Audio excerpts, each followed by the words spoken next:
காருக்கு கீழே எலுமிச்சை வைப்பதில் இத்தனை விஷயம் இருக்கா? அறிவியல் உண்மை தெரிஞ்சா அசந்துடுவீங்க.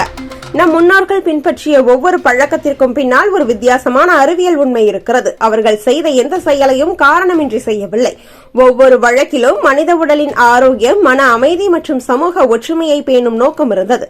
இன்று அவற்றை நாம் மூட நம்பிக்கை என்று கருதினாலும் உண்மையில் அவை நவீன அறிவியலுக்கும் இணையான அறிவு சார்ந்த வழிமுறைகள் தான்.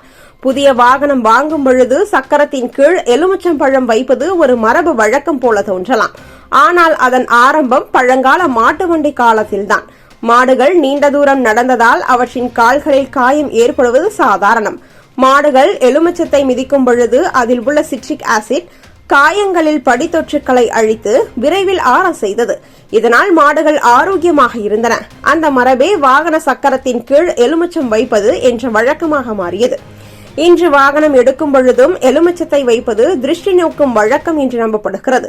இதனால் அறிவியல் ரீதியாக பார்த்தால் அது ஒரு கிருமி நாசினி செயலாகும். எலுமிச்சத்தின் வாசனையும் சாரும் காற்றை சுத்தப்படுத்தும். இதனால் வாகனத்தின் அருகில் காற்றில் மிதக்கும் நச்சுத்துகள்கள் குறையும். நம் முன்னோர்கள் இதை மதம் அல்லது பூஜையாக அல்ல, பாதுகாப்பு முறையாகவே பின்பற்றினர். அதேபோல் ஆரத்தி எடுப்பதற்கும் அறிவியல் விளக்கம் உண்டு. மஞ்சள், சுண்ணாம்பு, கற்பூரம் சேர்த்து தீ ஏற்றும் பொழுது அதன் ஆவி காற்றில் பரவி கிருமிகளை அழிக்கும். மஞ்சளின் கிருமி நாசினி தன்மை, கற்பூரத்தின் சுத்திகரிப்பு ஆற்றல், சுண்ணாம்பின் வெப்பத்தில் உருவாக்கும் கால்சியம் ஆவி இவை மூன்றும் இணைந்து தொற்று நோய்களை தடுக்கும். அதனால் புதுமண தம்பதிகள், குழந்தை பெற்ற தாய்மார்கள் போன்றோருக்கு ஆரத்தி எடுப்பது வழக்கமாக இருந்தது. முன்னோர்கள் வீடுகளில் வெளியிலிருந்து வருபவர்களை ஆரத்தி எடுத்து வரவேற்றார்கள். ஏனெனில் அவர்கள் தொலைதூரம் பயணம் செய்திருப்பதால் பலவித தொற்றுக்களை உடன் கொண்டிருக்கக்கூடும். அந்த ஆவி அவர்களது உடலில் படும் பொழுது கிருமிகள் அழிந்துவிடும். இது ஒரு இயற்கை சானிடைசிங் முறையாகும். இதுவே இன்று நவீன மருத்துவம் சொல்வதையும் ஒத்தது. தரையில் உட்கார்ந்து சாப்பிடும் பழக்கமும் அதேபோல் ஆரோக்கியத்தை மையப்படுத்திய ஒன்றாகும். அந்த நிலையில் உடல் பத்மாசனம் போல் இருக்கும். இதனால் செரிமான மண்டலம் சீராக செயல்படும். நமது மூட்டுக்கள், முதுகெலும்பு, வயிறு ஆகியவை சமநிலையுடன் இயங்கும். தரையுடன் நேரடி தொடர்பு கொள்ளும் பொழுது உடலின் மின்சார ஆற்றல் சமநிலைப்படுத்தப்படுகிறது. இதை இன்று கிரவுண்டிங் தெரபி என உலகம் முழுவதும் ஏற்றுக்கொள்கிறது. நம் முன்னோர்கள் அதை நூற்றாண்டுகளுக்கு முன்பே நடைமுறைப்படுத்தியவர்கள்.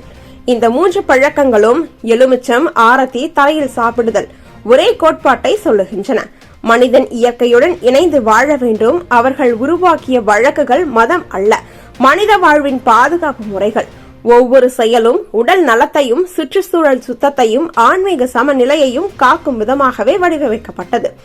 இன்றைய தலைமுறை அதை புரிந்து கொண்டால் அந்த மரபுகள் எவ்வளவு முன்னோடியானவை என்பதை காணலாம். நம் முன்னோர்கள் விட்டு சென்ற அந்த அறிவு வழக்குகளை பழைய நம்பிக்கை என பார்க்காமல் நவீன அறிவியல் வழிமுறை என காண்பதே உண்மையான முன்னேற்றம். அந்த மரபுகளை மீண்டும் பின்பற்றுவது நமக்கு ஆரோக்கியத்தையும் மன அமைதியையும் இயற்கையுடன் ஒத்துழைக்கும் வாழ்வையும் வழங்கும்.